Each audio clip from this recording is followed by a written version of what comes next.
Bueno, pues muchas gracias por la presentación.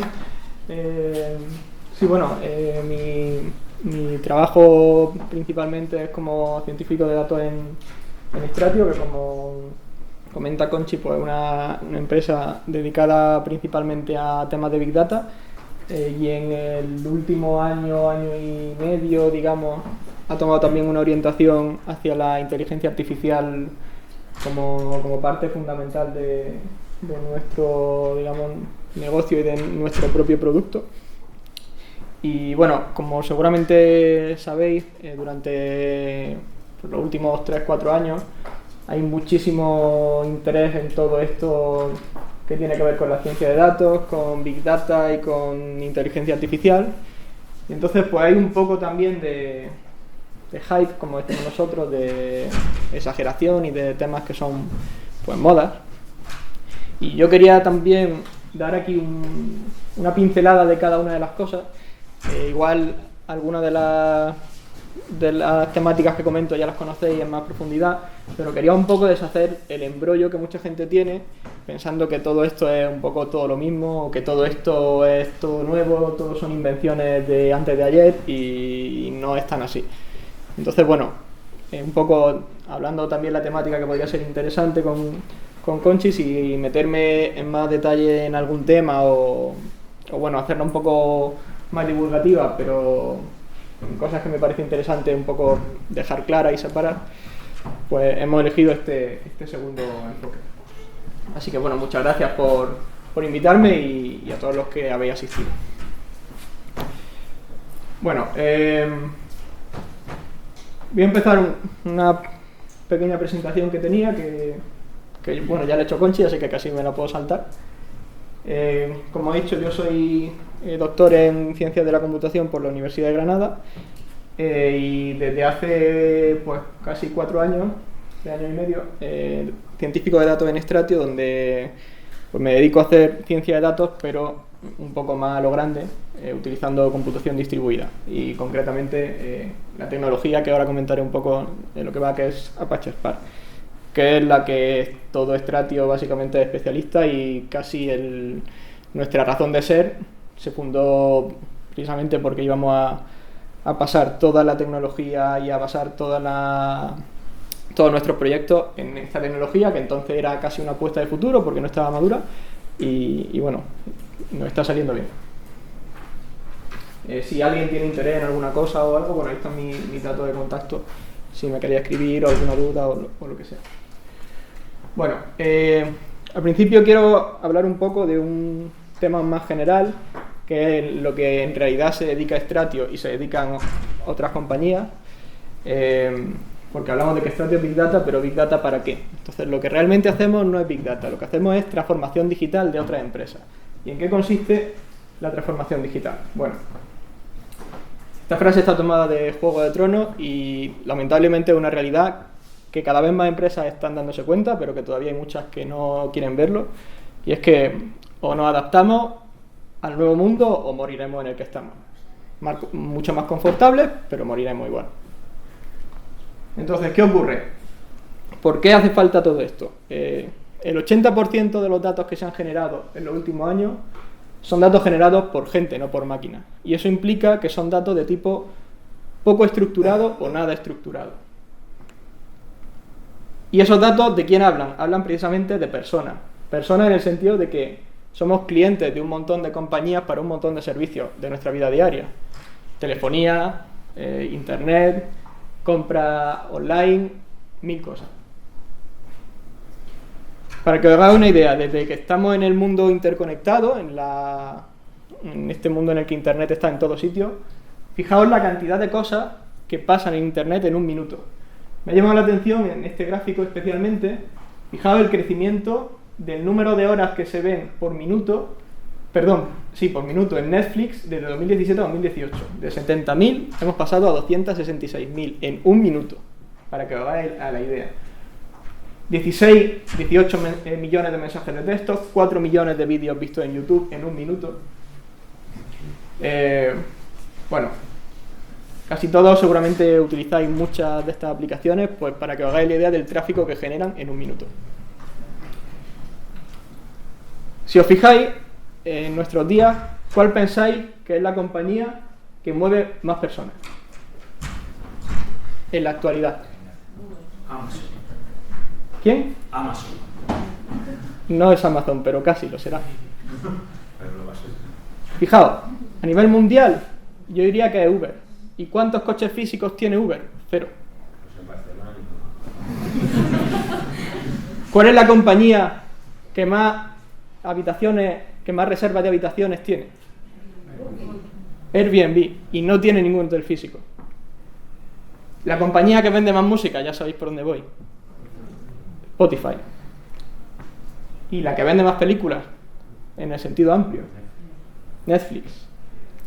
No es que el mundo esté cambiando, es que el mundo ha cambiado y tenemos que verlo y las empresas tienen que verlo. Si no, tenéis el ejemplo de Nokia, tenéis el ejemplo de Blockbuster, tenéis el ejemplo de tantas otras. Yo no sé si en algún momento a los taxis les va a pasar algo parecido si no son capaces de adaptarse. Fijaos, tenemos más interacciones digitales que físicas con las compañías. Esto genera un montón de datos, genera huella digital. Estamos evolucionando mucho más rápido que las propias compañías. Nosotros, como clientes, tenemos el mando y estamos relacionándonos de otra forma que antes no ocurría y las compañías no se están dando cuenta, vamos por delante. Hay un hueco claramente entre cómo las compañías se están comportando y cómo nosotros nos estamos comportando. Ese hueco es lo que hay que solucionar mediante la transformación digital. Fijaos, ¿cómo interactuamos entre nosotros? En general se dice que un porcentaje pequeño de los clientes son los que aportan el mayor porcentaje de los beneficios. Y además tenemos mucha tendencia a hablar como clientes de nuestra propia insatisfacción, mucha más a compartirla que cuando estamos satisfechos, porque eso es deporte nacional en España y la crítica nos gusta mucho y nos gusta mucho hablar de lo mal que nos trata una compañía. En cambio, cuando nos trata bien, eso lo decimos menos. Fijaos, la mayoría de clientes que dejan una compañía no son tanto por un mal servicio, sino por una mala atención. Y además, es que muchas veces no nos quejamos, tenemos tantas alternativas que directamente nos vamos, no avisamos. Y como digo, la causa muchas veces no es un mal servicio, no es que el producto esté mal, no es que tu fibra vaya lenta, es que no te hacen caso porque se han equivocado en una tarifa, porque quieres hacer un cambio y no te atienden. Entonces, ¿cuáles son, digamos, las grandes metas de esta transformación digital? Por un lado, centrarnos en el cliente, lo que se llama Customer Centricity, que quiere decir que toda la experiencia tiene que centrarse total y absolutamente alrededor del cliente. ¿Y cómo podemos hacer eso? Si estamos generando datos masivamente todos los días, basta meterse en esos datos y analizarlos y ver qué dicen, porque los datos hablan. Ya no es el experto de negocio que dice yo sé que esto está pasando, es que el dato habla y a veces estará de acuerdo con lo que la persona experta de negocio que lleva 40 años o 30 años en el negocio piensa que está pasando y a veces no. Y los datos siempre hablan, los expertos a veces tienen razón y a veces no. Los canales digitales, porque es nuestra principal fuente de interacción. Y decisiones no guiadas solamente por la experiencia de un directivo, sino guiadas por los datos. Es decir, las compañías tienen que convertirse en lo que se llama data driven. Bueno, ¿en qué consiste esto del Big Data? Y ya empezáis a ver la importancia de estas tecnologías. La definición clásica de Big Data se decía que era un problema que presentaba las 3 Vs, que eran volumen, velocidad y variedad. Volumen, datos masivos que no se podían analizar con las tecnologías tradicionales. Velocidad, porque son datos que van llegando en tiempo real, no es un dato que yo tengo a final de mes y hasta el mes siguiente no cambia. Y variedad, porque puede venir de canales muy heterogéneos. Como he dicho antes, la mayoría de los datos que hay hoy en día en Internet son no estructurados. Son documentos, son anotaciones, son textos sin una estructura predefinida. Ya no son tablas como solía ser pues en los años 90 o incluso a principios de los 2000, donde todo estaba estructurado. Esta definición a mí no me convence del todo. Yo estoy más de acuerdo con una definición que dio uno de nuestros mejores arquitectos en Stratio hace unos años, donde decía que un proyecto de Big Data cuando es mucho más fácil llevarlo a cabo utilizando tecnología Big Data que tecnología legacy, tecnología existente. Esto, pequeña cuña, la única cuña publicitaria que voy a hacer. Nosotros como compañía centrada en la transformación digital somos una compañía de producto que es Stratio Data Centric que pretende llevar esta idea del Customer Centricity justamente a los datos. Es decir, si queremos centrarnos en el cliente, necesitamos que nuestro producto esté centrado en los datos y que todo lo demás, todo lo que hay en una compañía, trabaje para los datos y no al revés. Tradicionalmente ha pasado que las compañías tenían sus propios departamentos, que eran como silos de los datos, cada uno tenía su copia, su visión, su chiringuito, y entonces los datos acababan estando triplicados, cuadruplicados en 20 sitios diferentes, cada uno con su visión. Y nos ha pasado de tener un cliente al que le preguntas que dónde está la dirección de sus clientes, de los clientes de esa compañía con los que estamos trabajando nosotros, y decirnos, mira, es que no sé en cuál de los 20 sitios está la verdadera dirección de un cliente. Eso no puede seguir pasando.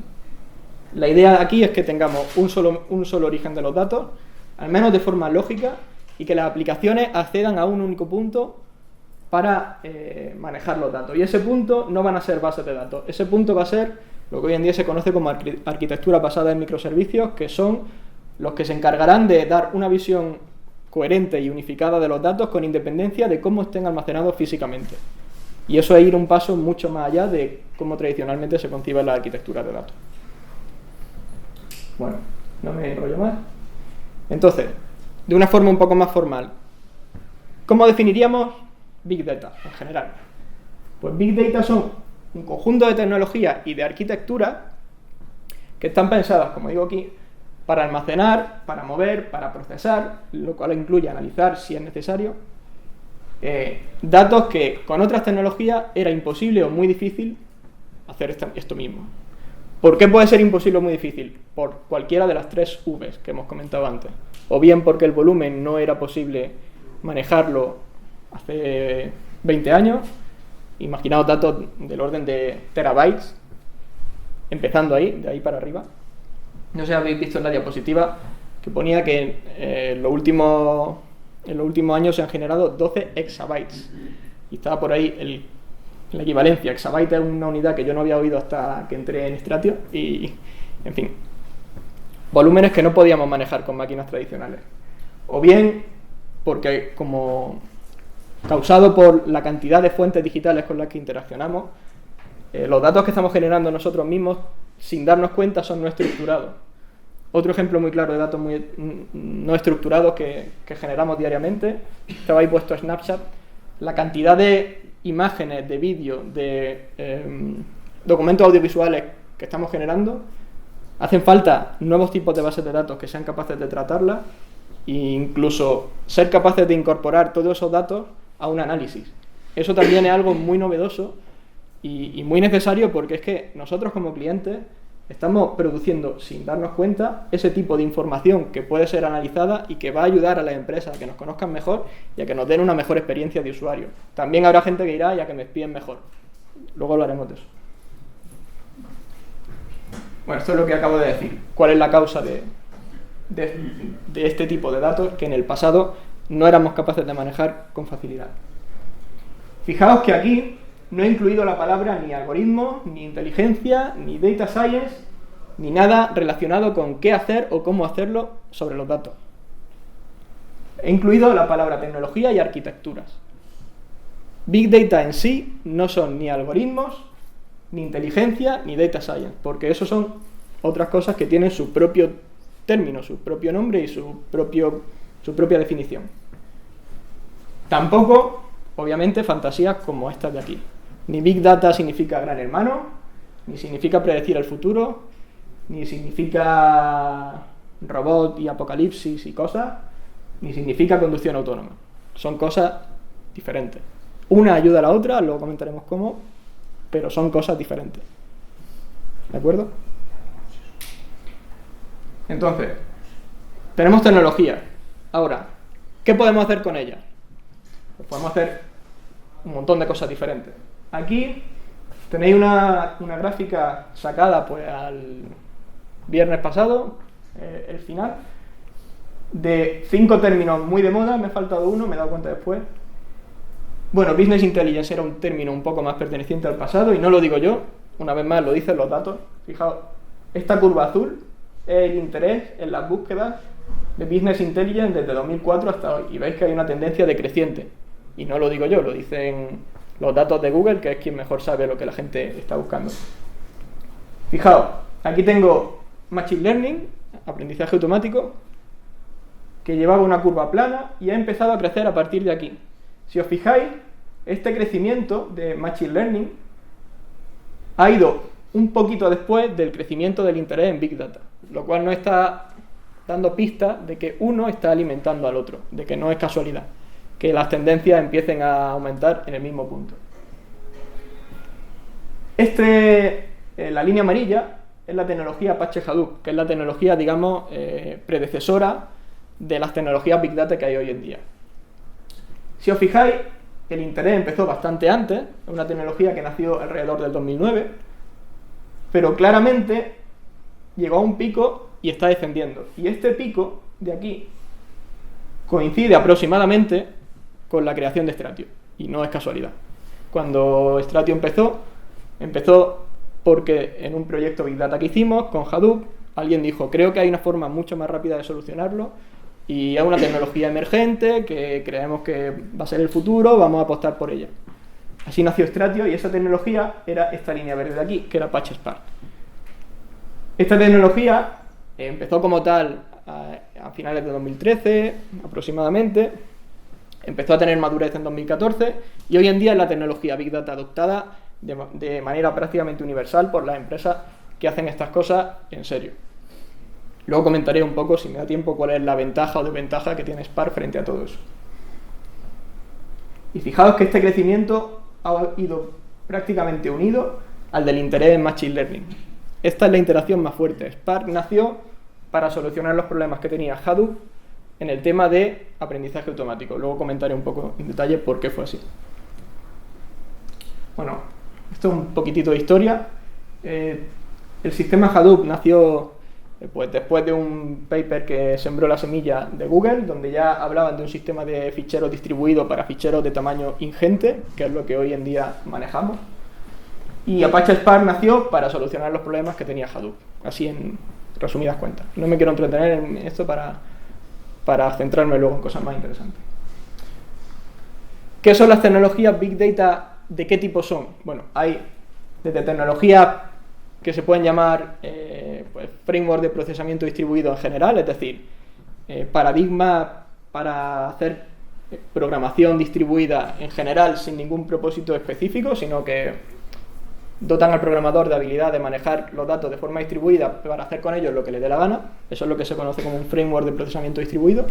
Y aquí es donde estarían incluidos Hadoop MapReduce, Apache Spark como framework, y bueno, Flink y Stone, que son tecnologías centradas principalmente en Big Data, pero para datos que llegan de forma continua, lo que se llaman flujos de datos, streaming.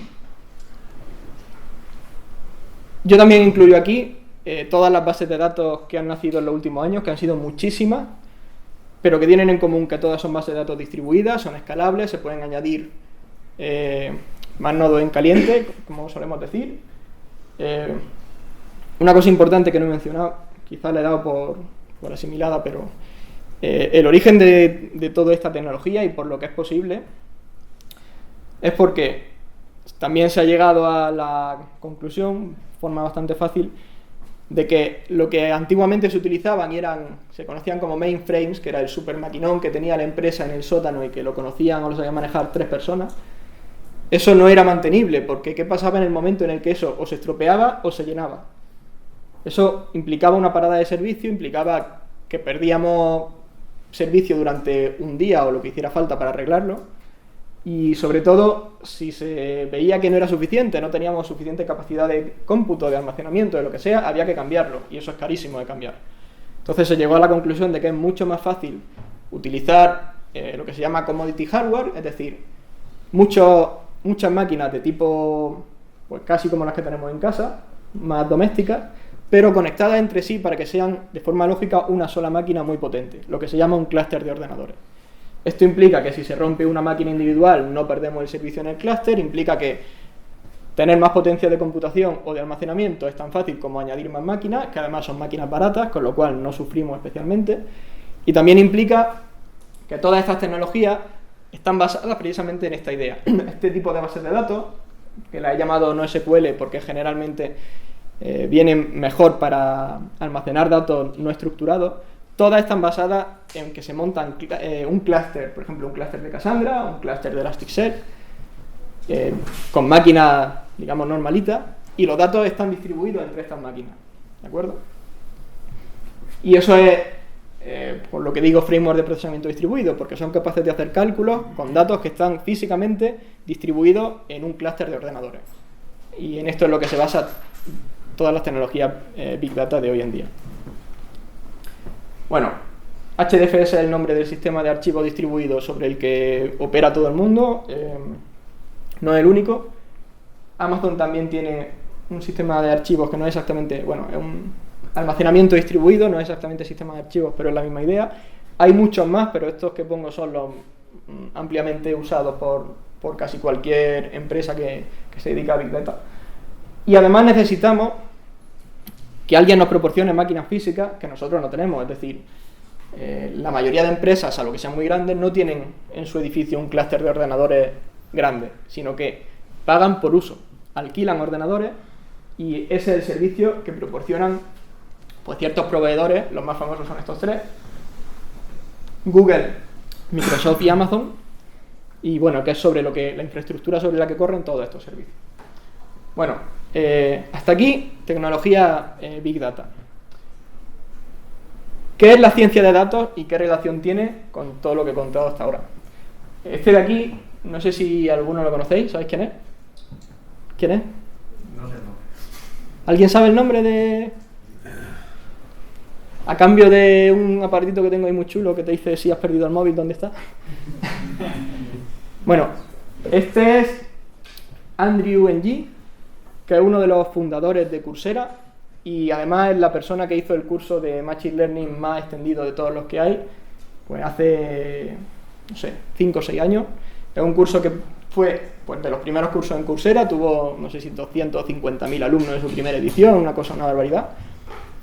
Y uno de los grandes especialistas en ciencia de datos que hay hoy en día, pero sobre todo de los más dedicados a difundirla y a enseñarla.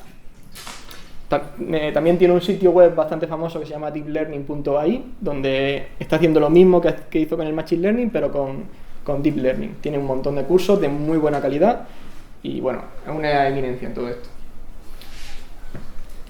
Bueno, la ciencia de datos tampoco tiene una definición muy consensuada, pero yo con la que estoy más de acuerdo, quizá porque me siento más identificado, es un poco esta. Un trabajo que implica más habilidades informáticas, aquí pone de programación, pero yo diría de desarrollo de software, de la que tiene un matemático, la media de un matemático, por decirlo así, y más conocimientos estadísticos y matemáticos de los que tiene un informático medio. Entonces la mezcla de esas dos cosas es un poco lo que idealmente conforma un científico de datos. Hay 1 millón de diagramas de Venn donde te explican qué cosas son una cosa, data science, big data, bla bla bla, y otra. No me convence mucho ninguno, pero bueno, este más o menos creo que se aproxima bastante. Yo diría que data science es un poco todo esto, pero bueno, aquí lo ponen como la intersección de habilidades en el campo de la ciencia de la computación, de la matemática y además un poquito de conocimiento de negocio. ¿Qué tipo de habilidades estadísticas se pueden necesitar o se puede hacer uso de ellas? Generalmente en un trabajo de científico de datos. Bueno, probabilidades en el sentido básico, inferencia estadística en el sentido básico, análisis de grupos se puede ver como una parte de la estadística clásica o menos clásica, pero al final también. Capacidades de visualización, y esto es casi más importante que todas las demás, porque muchas veces una visualización bien hecha y bien pensada explica mucho más que un resumen o que una tabla. Y sobre todo no tenerle miedo a aprender matemáticas que en algún momento dado se puedan poner un poco más feas, que no suele ser el caso, pero a veces pasa. ¿Qué tipo de habilidades más relacionadas con la informática o con las ciencias de la computación? Bueno, al final tenemos que ser un poco lo más autosuficientes posible. Entonces hace falta habilidades de manejo de bases de datos, tanto tradicionales, lenguaje SQL, como las bases de datos más actuales, donde el lenguaje no es SQL. capacidad de implementar nuestros propios modelos, no solo utilizar librerías que ya nos lo dan todo hecho. Y, bueno, ser un poco lo que pongo ahí, autosuficiente. Si hay que meterse y hacer un flujo de datos completo desde, digamos, la ingesta de los datos del cliente hasta hacer un modelo y ponerlo en producción, que llamamos, es decir, un modelo que cuando tú accedes a la página web del cliente, por detrás está usando los datos que has puesto para predecir qué va a hacer después. Pues, hombre, es difícil que un científico de datos haga el flujo completo, pero sí tener una idea de por dónde va cada cosa. Porque si no, es muy fácil perderse en un análisis, digamos, en mi garaje, y cuando salgo de mi garaje y tengo un modelo, a lo mejor el modelo no sirve para nada porque no he pensado en cómo se va a consumir después, en quién lo va a usar y para qué. ¿Por qué hace falta algo de conocimiento del problema? Porque hay que entender las necesidades de la gente de negocio, que suele ser la que tiene en mente problemas concretos de negocio y quiere resolver. Entonces hay que ser capaces de entenderlo y luego de explicarle los resultados de lo que uno ha hecho.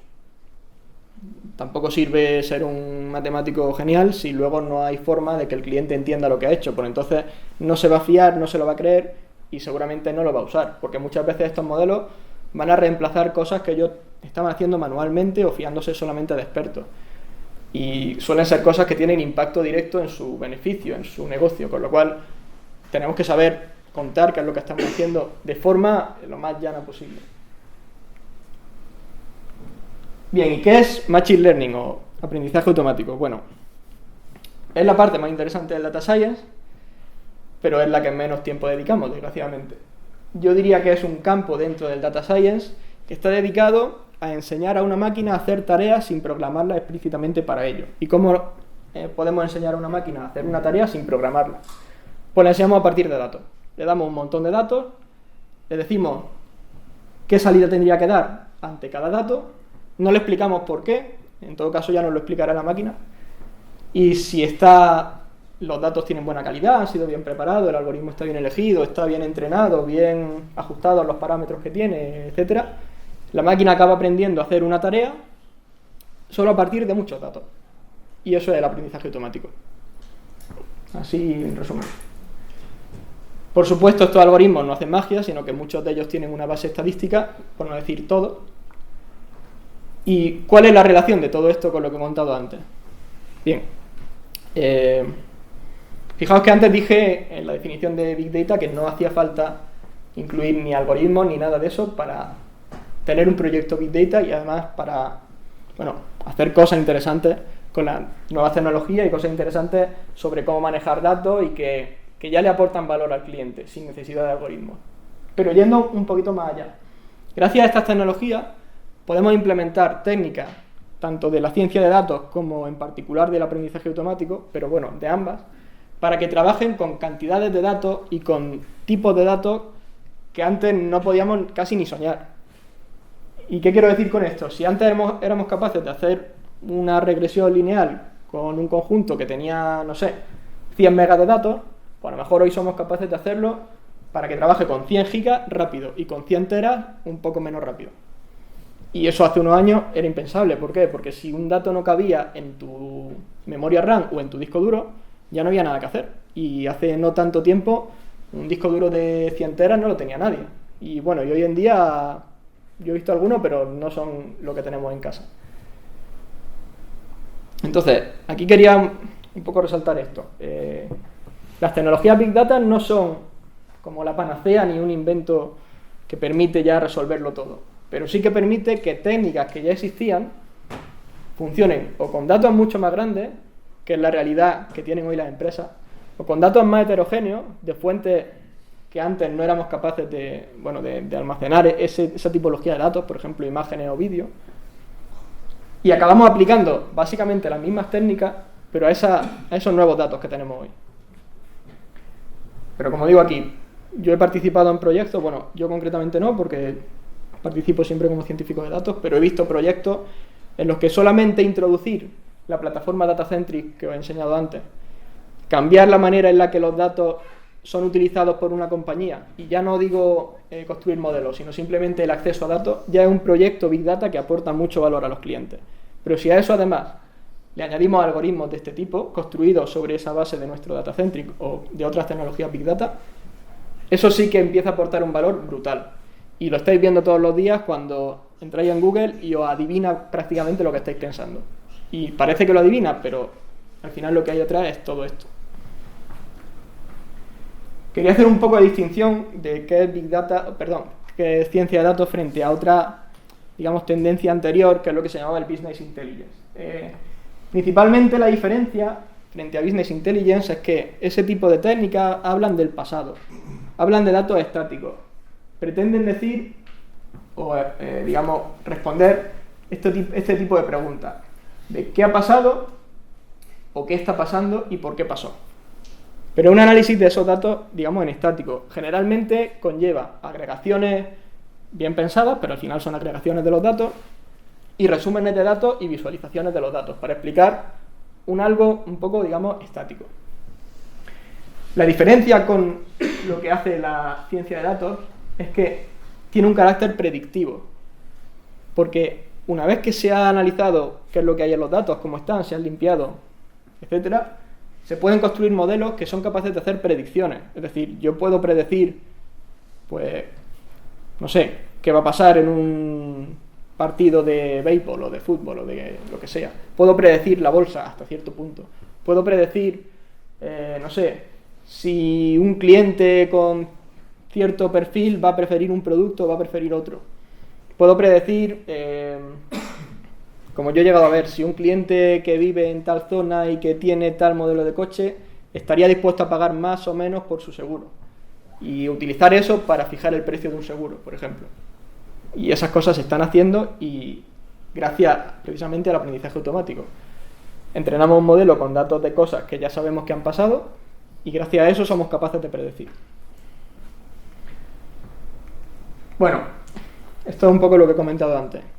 Aunque el aprendizaje automático es la parte más interesante de un científico de datos, y es lo que, bueno, lo que menos, ¿cómo decir?, menos automatizado está, en el sentido de que un poco tiene algo de arte, por decirlo así, qué algoritmo va a funcionar bien, cómo ajustarlo. Realmente es lo que menos tiempo empleamos. ¿Por qué? Porque la realidad es que los datos de los clientes no están preparados para hacer un aprendizaje sobre ellos. Primero hay que hacer un proceso muy grande, hay que encontrar la inconsistencia, hay que limpiarlo, incluso hay que preguntarle por más datos que nos están faltando, por datos que parecen contradictorios, hay que entender un montón de cosas sobre un dato antes de empezar a ajustar un modelo para predecir cosas. Entonces, el 80% del tiempo generalmente se hace en este tipo de tareas y luego las interesantes pues suelen ser como un 20% del tiempo. Y además, si la primera tarea está bien hecha, salvo para problemas, bueno, un poco más puntuales o más difíciles, no hay tanta diferencia entre qué tipo de algoritmo emplear si hemos hecho bien una fase de limpieza de los datos y de crear, digamos, lo que llamamos un dataset para un modelo. En un problema más o menos estándar, que a lo mejor no conlleve, por ejemplo, imágenes o que no conlleve este tipo de cosas, suele funcionar bien un modelo bastante estándar y no hay tanta diferencia entre un modelo y otro. ¿De acuerdo? Bueno, y ahora llegamos a la parte un poco más novedosa, que es el Deep Learning. Y ahora veremos hasta qué punto novedosa o no tanto. Bueno, ¿qué es Deep Learning? Si os fijáis, antes dije que el Machine Learning era un área centrada en enseñar a las máquinas a hacer una tarea sin programarla para ello. ¿Qué quiere decir? Yo le doy datos y la máquina aprende. Bueno, pues Deep Learning son un conjunto de técnicas que hacen justamente eso, hacen aprendizaje automático, pero de una forma un poco peculiar, que es utilizando una técnica que se llaman redes neuronales, que intentan imitar lo que en ese momento, cuando nacieron las redes neuronales, se pensaba que era la forma de aprender del cerebro humano. El cerebro humano como órgano que es capaz de aprender, pues tiene algunas capacidades bastante impresionantes. Por ejemplo, es masivamente paralelo, todas las neuronas pueden trabajar al mismo tiempo, como si fuera el clúster más enorme que hay. Y de alguna forma se pensaba que el aprendizaje consistía en ciertos ajustes entre las conexiones de esas neuronas. Entonces esa idea se llevó a la práctica computacional y se llegó a un modelo que se llaman redes neuronales, donde se imita una estructura con forma de grafo, donde hay neuronas y conexiones entre ellas que van cambiando según se van aprendiendo los datos. Bueno, las redes neuronales se inventaron, pues no sé si en los 50 o algo así, o en los 60.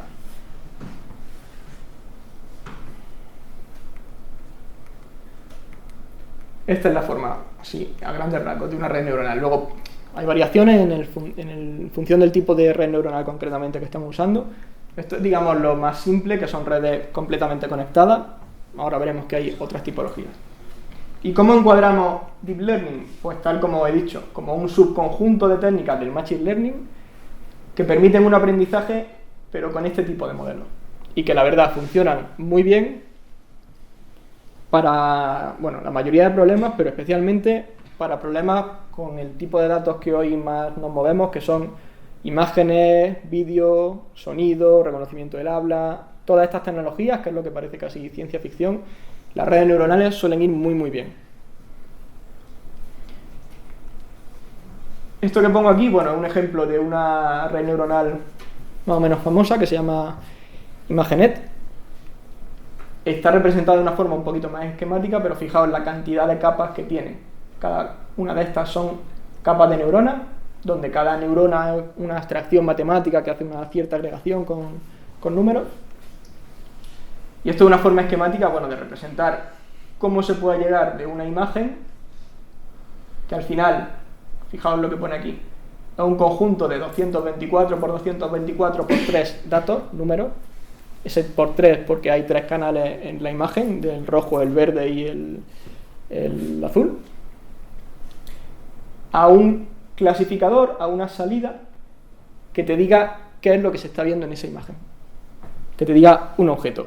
No sé si habéis visto la imagen, el modelo que tiene Google, que es capaz de describirte en lenguaje natural una imagen que tú le pases. Tú le pasas una foto y te dice, jugador de fútbol, no sé, tirado en el suelo. Y te lo dice en palabras todo eso. Parece magia, parece que hay ahí un chino detrás, pero no. Fijaos, tenemos avances en redes neuronales desde los 50. Y de hecho la mayoría de modelos de redes neuronales se propusieron antes de 1990. ¿Qué ocurría? Las redes neuronales son un modelo muy, muy, muy complejo. Y como pasa en el aprendizaje automático en general, cuanto más complejo es un modelo, más datos hacen falta para que ese modelo se entrene y sea capaz de aprender de los datos. En el caso de esta red de aquí, donde estos numeritos te están indicando el número de neuronas que hay en cada capa, y fijaos que cada neurona tiene además un montón de conexiones con las demás y a cada conexión hay asociado un peso, que es un parámetro que hay que aprender. Imaginaos la cantidad de parámetros que hay que aprender aquí con los datos. Cuanto más parámetros necesite el modelo para aprender, más datos va a necesitar para ajustar bien esos parámetros. Entonces, a poco que una red neuronal sea complicada, hace falta un esfuerzo computacional muy muy grande para poder entrenar una red neuronal. Y hasta hace no tanto, pues no teníamos los recursos necesarios para que esos modelos que en teoría iban a funcionar bien, pues se les viera realmente su valía y lo buenos que podían llegar a ser en problemas de verdad. ¿Qué ocurre? Que a partir de los 90 mejora considerablemente la capacidad de cómputo de los ordenadores y que a partir de, bueno, aproximadamente el año 2000, el tema de utilizar clústeres de ordenadores ya se generaliza muchísimo más. Con lo cual, si tenemos la tecnología adecuada, somos capaces de entrenar redes mucho más complejas con un conjunto de datos mucho más grande. Y entonces eso implica que las redes empiezan a dar resultados pues, que parecen súper sorprendentes muchas veces. ¿Qué es lo que ha hecho, a su vez, que esto del Deep Learning haya tenido tanto auge? Si yo en vez de darle, no sé, un conjunto de datos de cómo se comporta la gente con su seguro de coche, le doy un conjunto de datos de lo que ha estado pasando en una cámara de seguridad, pues a lo mejor resulta que estoy resolviendo un problema bastante más interesante que da unos resultados mucho más interesantes que decir, mira, pues yo soy capaz de saber qué tipo de seguro va a contratar la persona. Hombre, pues eso está bien, pero si tú le dices a alguien, pues esta red es capaz de saber por dónde está circulando un coche y por dónde está circulando una persona. Eso como que nos llama mucho más la atención, sobre todo a la gente que no trabaja en ese mundillo. Entonces, yo achaco a eso una de las grandes explicaciones de por qué está tan de moda esto del Deep Learning.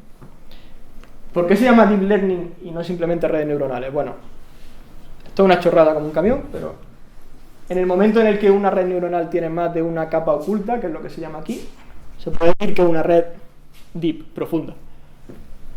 Y lo que se utiliza con más frecuencia en este tipo de problemas tan difíciles son redes muy, muy profundas. Fijaos cuántas capas hay aquí.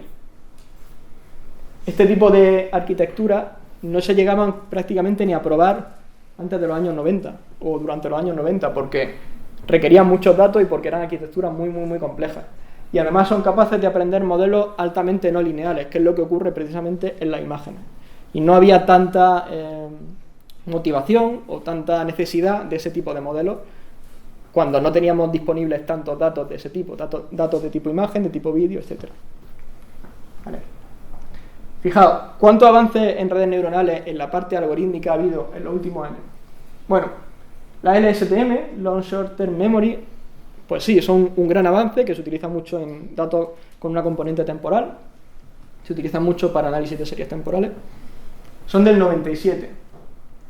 El Dropout, que es una técnica para entrenar redes neuronales, una técnica que se llama regularización, sí es más reciente, pero salvo esta, lo que hay por aquí, bueno, las GANs son Generative Adversarial Networks, que sí se utilizan bastante.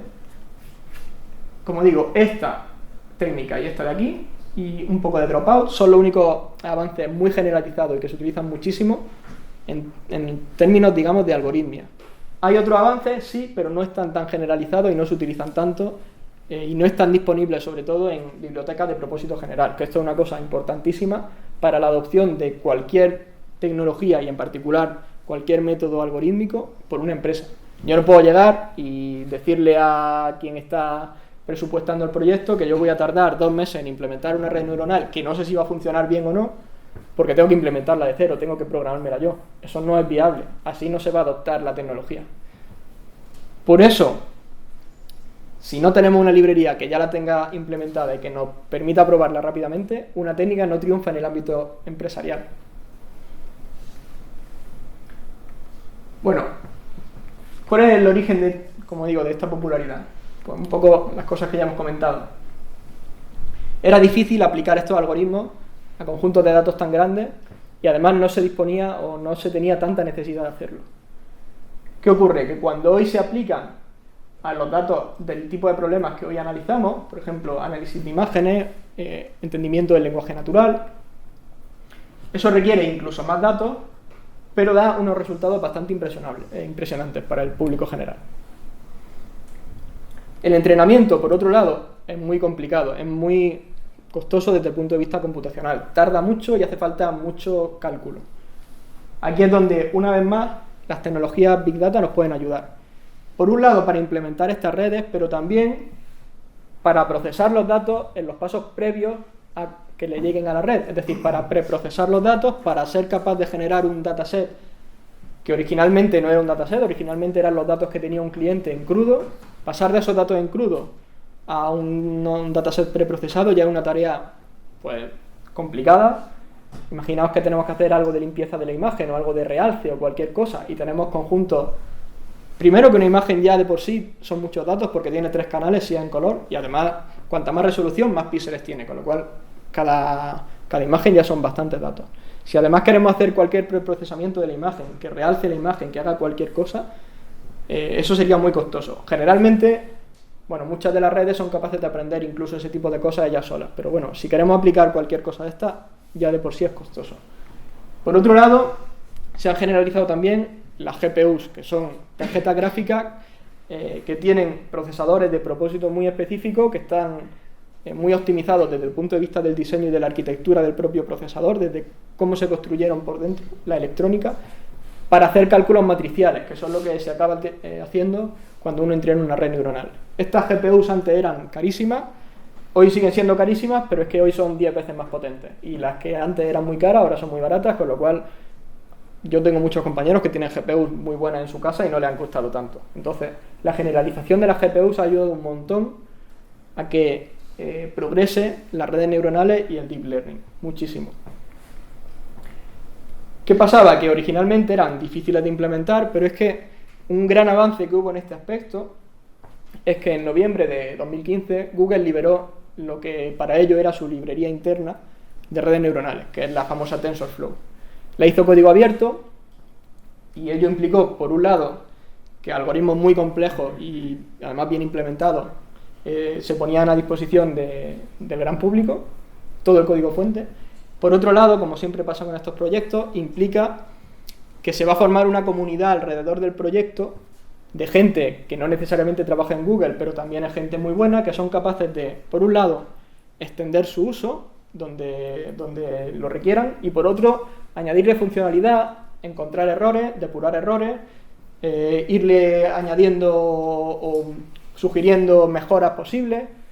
Y esto es un gran avance cuando un proyecto es open source, es decir, si de tenerlo solamente un grupito de gente pasa a conocerlo todo el mundo, se dan cuenta de que es útil y de que se puede seguir desarrollando y de que puede todavía mejorar, pues esto hace, la comunidad propiamente hace que el producto acabe creciendo y se acabe convirtiendo en un producto muy bueno. Eso mismo le pasó a Spark. Spark es muy bueno porque tiene, pues no sé, del orden de 900 o 1000 committers, 1000 personas que han contribuido con su código, siempre con unos estándares y todo eso para que no se desmadre. Pero es lo que al final acaba haciendo que un código sea muy robusto. Si os dais cuenta, el sistema operativo Windows no es open source. Tiene bugs que se han ido arrastrando durante años y años. El sistema operativo Linux fue open source desde el principio y un montón de esos bugs fueron detectados y corregidos por la propia comunidad. Y eso lo ha hecho un software muy, muy, muy robusto, sin que nadie, digamos, haya tenido que poner un gran esfuerzo económico para que eso llegara a ser bueno y robusto. La propia comunidad ha ido mejorando el software. Tras TensorFlow, bueno, siguieron un número bastante alto de librerías de Deep Learning. He puesto solo aquí las más relevantes hoy en día y las más potentes. Ahora mismo TensorFlow y Keras son casi lo mismo. Cuando empezó TensorFlow era muy doloroso de manejar y Keras era una capa por encima que lo abstraía. Ahora ya prácticamente se han fusionado. Y PyTorch es la otra librería que, bueno, que hoy en día está pegando bastante fuerte. Y no solo esto, sino que con las redes neuronales surgió un fenómeno, bueno, un poco nuevo, que era el de, yo puedo entrenar un modelo que hace cosas interesantes y ponerlo a disposición de la comunidad porque sé que es lo suficientemente, bueno, generalista y útil para que otra persona lo utilice tal cual, sin que tenga que entrenar nada más. Entonces hay por ahí un montón de redes neuronales, digamos, famosas, que ya están entrenadas para reconocer caras, para reconocer objetos, para reconocer escenas, para un montón de cosas que se pueden descargar tal cual, entrenadas, y utilizarlas para hacer predicciones sin más. Para que os hagáis una idea, un poco, esta tabla está un poquito desfasada, pero aquí pongo el número de parámetros que tiene cada una de estas redes famosas.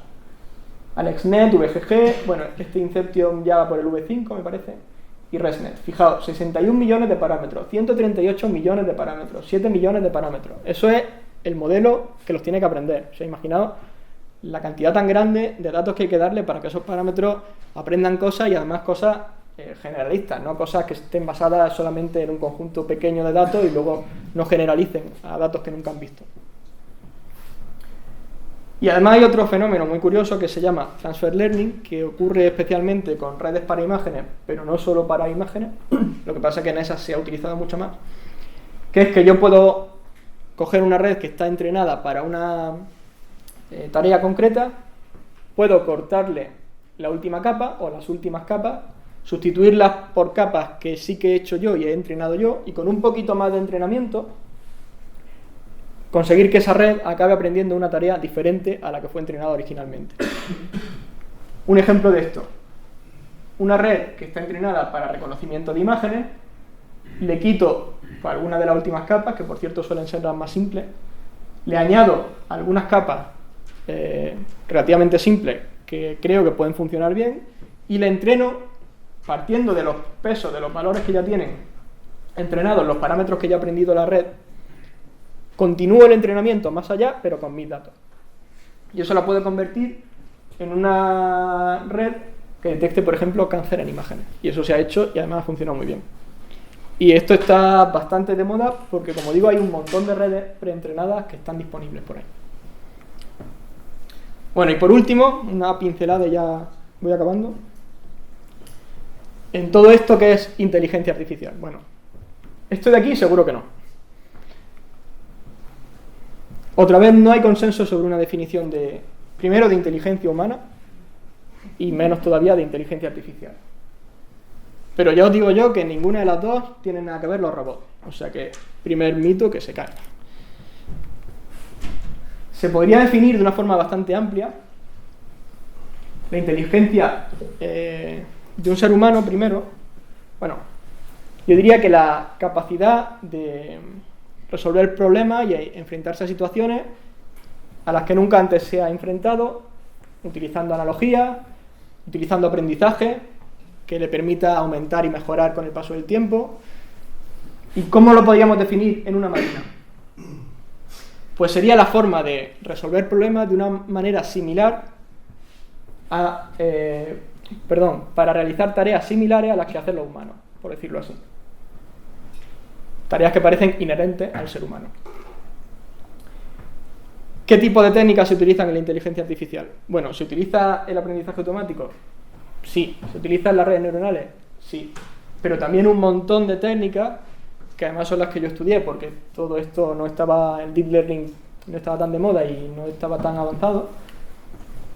Pues métodos de abstracción, de representación del conocimiento, de exploración de conocimiento representado como árboles, como grafos, lo que se llaman sistemas multiagentes, que básicamente consistían en abstraer un sistema como la interacción de varias partes autónomas muy pequeñitas y con eso simular el comportamiento grande, en fin, lógica de predicados para deducir nuevo conocimiento a partir de conocimiento que ya había. Como pongo, se pisa mucho con la estadística y con las matemáticas y con un montón de técnicas. Hay una rama dentro de la inteligencia artificial, que es lo que se conoce como inteligencia computacional, que también es sinónimo de soft computing, que es lo que yo realmente cursé mi máster, donde lo que se persigue es que la forma de resolver los problemas se asemeje a cómo lo hacen los humanos. Ya no la tarea, sino la forma de resolver el problema. ¿Y cómo resolvemos las personas la gran mayoría de los problemas? Pues lo resolvemos de una forma aproximada, de una forma adaptable, nos adaptamos a la situación imprevista, somos flexibles, generalmente no buscamos la mejor solución, sino una buena solución en un tiempo razonable, no buscamos el óptimo, sino que buscamos solucionar el problema más inmediato. Podría seguir, pero creo que entendéis la idea. Esto sería una taxonomía un poco generalista de dónde está la inteligencia artificial, dónde está el machine learning y dónde están todas las demás técnicas que no he contado aquí y que podremos englobar como inteligencia computacional. La inteligencia computacional generalmente se ha definido como el conjunto, digamos, de 4 grandes áreas. Por un lado son las redes neuronales. Fijaos que aquí no se hablaba de deep learning y esta definición tiene 15 años, 20 años, algo así. Lo que se llama sistemas difusos, que están basados en una lógica un poco más parecida a cómo razonamos los humanos, donde las cosas no son o blancas o negras, sino que todo puede ser en cierto grado de cierta forma. Es decir, yo no soy o alto o bajo, yo puedo ser alto en cierta forma o bajo en cierta forma. Lo que se conoce como razonamiento aproximado, que bueno, también utiliza los sistemas difusos, y en general las metaheurísticas para optimización, que son algoritmos que precisamente persiguen dar buenas soluciones a problemas en tiempo razonable, sin buscar necesariamente el óptimo, parecido a como hacemos las personas, que no siempre es posible ni necesario encontrar lo óptimo, lo perfecto, sino que nos conformamos con una cosa decentemente buena para nuestras necesidades. Y aparte, pues un conjunto de técnicas clásicas que, bueno, que a grandes rasgos son pues las que he comentado antes, y que no son machine learning, no son deep learning y tampoco son inteligencia computacional, sino, bueno, técnicas que han existido pues desde los 60, 70. Bueno, y ahora tenía por aquí, bueno, un breve resumen de todo lo que hemos ido comentando hasta ahora y de la relación entre todos estos aspectos. Empezábamos diciendo que estamos en la era digital, que generamos un montón de huella digital y un montón de datos sin darnos cuenta, y que para las empresas se está demostrando que es crucial conseguir sacarle partido a esos datos, porque estamos en un mundo altamente competitivo y es muy fácil para un cliente, si una compañía no le da buen servicio, irse a otra. Entonces, como se están dando cuenta de eso, pues se están dando cuenta de que el tipo de tecnología que tenían y con la que estaban resolviendo los problemas, pues quizá ya no les esté sirviendo. Y ahora entran en juego pues, un conjunto de tecnologías que genéricamente se denominan Big Data y que permiten pues, un procesamiento más rápido de más cantidades de datos y de datos menos estructurados y más heterogéneos. Este tipo de técnicas nos permiten implementar tanto las mismas técnicas existentes en la ciencia de datos y en el aprendizaje automático que hace 20 años, pero también han permitido el desarrollo, en especial, de ciertos modelos más complicados en el ámbito del Deep Learning, tipo de redes neuronales, con el que se están consiguiendo resultados muy buenos.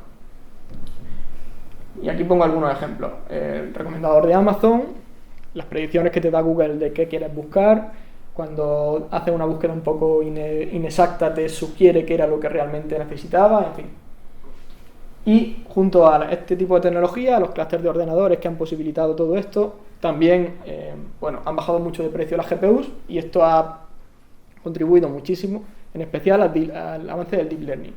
Es curioso que el tipo de cálculo para el que están optimizados en la GPU es cierto que es el más frecuente en las redes neuronales, que son los cálculos matriciales, pero también es bastante llamativo que no es muy frecuente encontrar implementaciones de algoritmos de Machine Learning que no sean redes neuronales, implementaciones para GPUs. Eso es bastante menos frecuente.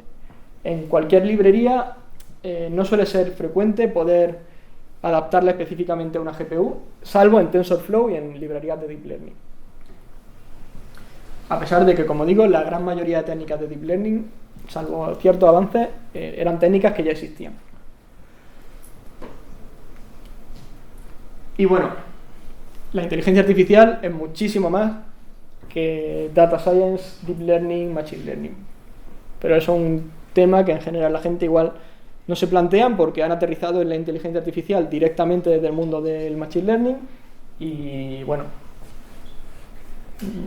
hay un mundo detrás de ello que también depende de cuál sea el background de cada uno, pues igual ha pasado por ahí o no. Y bueno, quería recalcar esto. Bueno, ahora tenía un montón de diapositivas por si me sobraba tiempo, pero para contar un poco qué hay detrás de la tecnología de Hadoop y de Spark, pero creo que ya como que no me va a dar tiempo, entonces si tenéis preguntas o dudas o comentarios o curiosidades, pues sí.